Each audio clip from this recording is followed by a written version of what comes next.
Shebrews Coffee and Anaconda and Butte are raising funds to help local organizations and families in need during historic flooding rocking Montana's small town communities. First thing I saw when I turned on the news this morning was that house falling in the river, and I was like, oh my gosh, what are we going to do? Instantly I thought, okay, fundraiser. We have a platform here, so why not use it? Trisha Handy, the owner of Shebrews Coffee, has seen the devastation brought forth by the Yellowstone River flooding in Gardner and Livingston.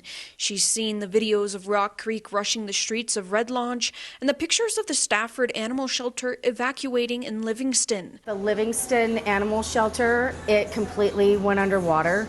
So I think that we could do something for them. Here you go. Thank you.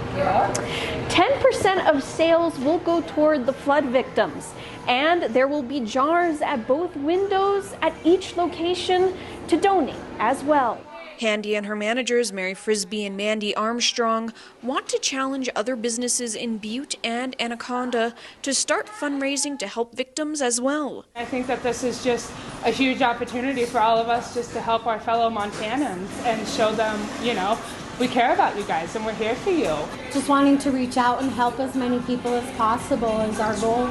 Handy asks that nonprofit organizations affected by the flooding reach out to Shebrews Coffee. My heart just hurts because I think about how scared they must be. And so we just really want to help the people. The Anaconda and Butte locations will be collecting funds until Sunday. In Anaconda, Caitlin Aguiles, MTN News.